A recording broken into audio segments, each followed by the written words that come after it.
Carl, I want to thank you for all the work that you do. I don't see any gray hair or bald spots for that. For all the troubles that you've been through.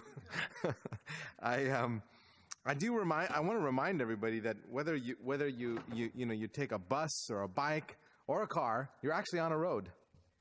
And since I've been sitting on VTA for the last 3 years, I know the numbers. I know the statistics. 97% of the population uses roads every single day. In fact, we've actually added bus services since I've been. We've added bus services. We've added express services. We've added BRT, and yet the capacity and the people riding the bus has not increased to any significant amount. In fact, 2 of the 3 years, the bus ridership has actually dropped. In the last month, I was actually really displeased that we had a much larger number of people not riding buses, mainly attributable to the fact that gasoline is so cheap that people are preferring to get in their cars. That's what the staff told us. That being said, I'm very supportive of the staff's recommendation where it allowed this 1.65 billion, people said million, but it's 1.65 billion to be, flexible, for us to be flexible with it. And I'm very supportive of the mayor. I am concerned with the turnout of the people and all the comments that we got that our outreach system and our many of the services that VTA does provide and actually brags about services to the handicapped, to the seniors, to people of limited income, free services to people of limited income. I'm shocked. It feels like they're not doing a good job, and I will take that back to staff when I talk to them next. But I do know that there's a plethora of programs, outreach, daycations, regional connections. We even provide free cell phones for people who need it.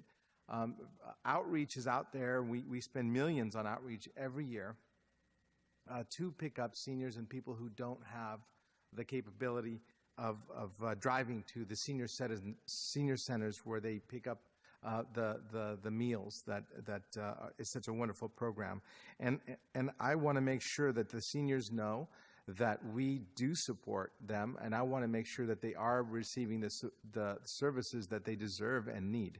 So I will go back to staff and find out why such a crowd came today to complain about this service.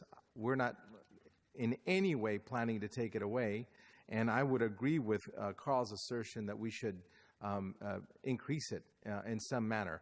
I don't know that is the final number that's going to come out, because I do think we need to really focus on streets, because again, everybody uses streets, whether you're on a car or bicycle, even the autonomous cars someday, who knows, they all will need roads, and the dilapidated roads that we drive on today can't be that answer, can't be the solution. I am in favor of taking a look at the expressways. As a VTA, voting member of VTA, I think expressways are extremely important. I take an expressway every single day to work because I can't get on Highway 87 because it's too congested. So we do need to do a full, to be flexible in the decisions that we're sending, and I'm glad we're supporting the memo from the staff. I am supportive of the mayor's memo. I do have a question in regards to part 2 of Don Rocha's memo. Has that been included in the motion? One more time? Yeah, yes, the paragraph has been included. Okay. I do have a concern with part 2. On the last sentence of part 2 where it says VTA tax measure, sorry, let me read that.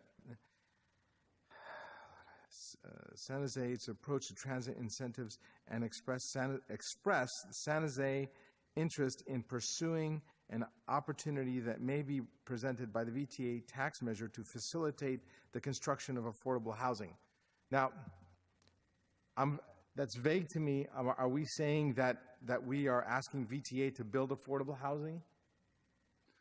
Yeah, I don't believe VTA even has the authority to build it. I do believe, though, that there's been discussion around land use planning that VTA could be engaged in that would call for boosting densities of housing and jobs, as I would hope, so that we can actually get land uses appropriate to drive transit use. And that's been a conversation that has been started that will undoubtedly continue over the next several weeks and months before we get to final decision. Then I don't know if we can actually add that as, as a goal to, with extra property do land use, not just for affordable housing, which I agree with Councilmember Rochon. We should have affordable housing and business. And I think a mixture of the two, or as we contemplated near Diridon Station, would be wise. A mixture of jobs and housing would be my preference in the language, and I don't know if that could be amended in such a way. Essentially, you want jobs inserted into the paragraph. Yes. Yeah. Yeah. I think that was part of the motion. Okay, yeah. And I didn't know that, but just for perspective, we actually sit with other. I know that we're 5 votes, but we still have to get the consensus of the entire board. Nobody knows this better than Councilmember Cholera, where he was the chair, where we actually had to. We had to deal with a lot of other interests, and so I think the fact that we're being flexible is a good thing. And I appreciate the staff and all the cooperation for City Council, and I concur with the current motion. Thank you.